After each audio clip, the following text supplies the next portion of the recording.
الحمد لله رب العالمين والعاقبة للمتقين والصلاة والسلام على رسوله والأنبياء والمرسلين أما بعد فأعوذ بالله من الشيطان الرجيم بسم الله الرحمن الرحيم يا أيها الذين آمنوا اتقوا الله وكونوا مع الصادقين صدق اللہ العظیم۔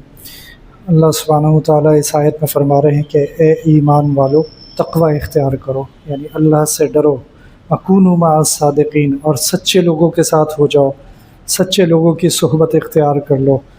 تو یہ جو تقوی کا حکم دیا ہے اللہ تعالیٰ نے، یہ علماء فرماتے ہیں کہ تقوی بھی ایسے ہی فرض ہے جیسے عبادات فرض ہیں، نماز فرض ہے، اسی طرح تقوی بھی حاصل کرنا فرض ہے، کیونکہ تقوی ہوگا تو پھر اللہ تعالیٰ کی بندگی کرے گا، اللہ تعالیٰ کی عبادت کرے گا، اللہ تعالیٰ کے حکم کو مانے گا۔ جتنا زیادہ تقوی ہوگا اتنا ہی زیادہ اللہ تعالیٰ کی عبادت کرے گا، فرما برداری کرے گا۔ تو آج جو ہمارے اندر کوتاہیاں نظر آتی ہیں اس کی وجہ یہ ہے کہ ایمان بھی کمزور ہے اور تقوی بھی نہ ہونے کے برابر ہے۔ ایک اور جگہ اللہ سبحانہ وتعالیٰ فرماتے ہیں یا ایھا الذین آمنوا ادخلوا فی السلم کافہ، اے ایمان والو اسلام میں پورے داخل ہو جاؤ، تھوڑے سے داخل نہیں ہو جاؤ، آدھے داخل نہیں ہو، 70% نہیں، 80-90% نہیں، بلکہ 100% پورے داخل ہو جاؤ۔ تو ہم میں سے کون ہوگا جو اپنے آپ کو کہہ سکے کہ میں نے اپنے آپ کو اسلام میں پورا داخل کر لیا ہے، یا یہ کہہ سکے کہ کم از کم میں کوشش کر رہا ہوں؟ تو یہ بھی بہت کم لوگ ہی ملیں گے جو۔ تو اب یہ جو اللہ تعالیٰ نے فرمایا وَكُونُوا مَعَ الصَّادِقِينَ، یہ اس لیے فرمایا کہ تقوی حاصل کرنے کا طریقہ یہ ہے کہ سچے لوگوں کی صحبت اختیار کی جائے۔ نبی کریم صلی اللہ علیہ وسلم طائف سے آئے تو طائف والوں نے ان کے ساتھ کیسا ظلم کیا، پتھر مارے، کوئی بھی سوائے ایک غلام کے کوئی بھی مسلمان نہیں ہوا۔ اس کے کچھ عرصے بعد طائف کا ایک قبیلہ، غالباً بنو ثقیف قبیلے کا نام تھا، وہ آیا اور وہ رسول اللہ صلی اللہ علیہ وسلم کے ہاتھ پر مسلمان ہونے کے لیے تیار ہو گئے، لیکن شرطیں بھی لگا رہے تھے ساتھ میں کہ ہم نماز نہیں پڑھیں گے، ہم جہاد پہ نہیں جائیں گے، ہم زکوٰۃ نہیں دیں گے، اس طرح کی شرطیں لگا رہے تھے۔ تو نبی کریم صلی اللہ علیہ وسلم نے ان کے لیے کہا، صحابہ کرام سے فرمایا رضی اللہ عنہم کہ ان کو مسجد میں ٹھہراؤ۔ کچھ دن مسجد میں ٹھہرایا۔ تو وہ کیوں ٹھہرایا تھا؟ تاکہ مسجد کے ماحول کا ان کے اوپر اثر ہوگا، تو پھر یہ جو ابھی اعتراضات کر رہے ہیں اور شرطیں لگا رہے ہیں تو پھر یہ سیدھے ہو جائیں گے اور اسلام میں داخل صحیح طریقے سے ہو جائیں گے۔ اس کے بعد وہ اس پہ نماز پڑھنے پر راضی ہوئے۔ کچھ رعایتیں دیں رسول اللہ صلی اللہ علیہ وسلم نے، لیکن نماز پر صاف انکار کر دیا کہ نماز پر کوئی سمجھوتا نہیں ہوگا، نماز تمہیں پڑھنی ہوگی۔ تو بہرحال وہ پھر راضی ہو گئے۔ لیکن یہاں بتانے کا مقصد یہ تھا کہ مسجد کا ماحول ایسا ہوتا ہے جس سے انسان کو فائدہ پہنچتا ہے، اسی طرح سچے لوگوں کے ساتھ رہنے کا انسان کو فائدہ پہنچتا ہے۔ آج جو اگر کسی کاروباری آدمی سے کہو کہ بھائی شریعت کے مطابق کاروبار کرو، جھوٹ نہیں بولو، دھوکہ نہیں دو، تو وہ کہے گا، یا رشوت نہیں دو، تو وہ کہے گا بھئی آج آپ کو نہیں پتہ، کاروبار اب ایسے ہی ہوتا ہے، آپ کو نہیں پتہ کاروبار، یہ پرانی باتیں ہیں جو آپ کر رہے ہیں۔ تو وہ جو قرآن جو آیا وہ ہمیشہ کے لیے آیا تھا، اور اس میں اللہ سبحانہ وتعالیٰ نے فرمایا تھا کہ ادخلوا فی السلم کافہ، کہ اسلام میں پورے داخل ہو جاؤ۔ یہ صرف اس وقت کے لیے نہیں فرمایا تھا، بلکہ جب تک دنیا باقی رہے گی، جب تک اللہ تعالیٰ کا نام لیوا کوئی بھی باقی رہے گا، اس کے لیے یہ حکم موجود رہے گا کہ اسے اسلام میں پوری طرح داخل ہونا ہے۔ تو یہ بہانے بنانا ہے کہ اب ماحول ایسا ہو گیا ہے، اب ماحول ویسا ہو گیا ہے، اس لیے دین پہ عمل نہیں ہو سکتا۔ تو یہ ماحول جو ہے یہ دو طریقوں سے ہماری زندگی میں آتا ہے۔ ایک طریقہ یہ ہے کہ ہم خود اس ماحول کا انتخاب کرتے ہیں، اور دوسرا طریقہ یہ ہے کہ ہم خود ماحول بناتے ہیں۔ تو انتخاب کس طرح کرتے ہیں کہ جب اذان ہوئی تو میں نے انتخاب یہ کیا کہ میں نماز نہیں پڑھوں گا، یہ میں نے، اور مسجد میں نہیں جاؤں گا، یہ میں نے ماحول کا انتخاب کر لیا۔ کوئی اللہ اور اللہ کے رسول صلی اللہ علیہ وسلم کی بات سننے کا موقع ملا، میں نے انتخاب یہ کیا کہ فٹ بال ہو رہا ہے تو اس وقت تو فٹ بال دیکھوں گا جا کے۔ تو اسی طرح اور بہت سی باتیں ہیں کہ انسان اپنے ماحول کا، اب یہ فٹ بال کا ذکر آ گیا تو سوچیں کہ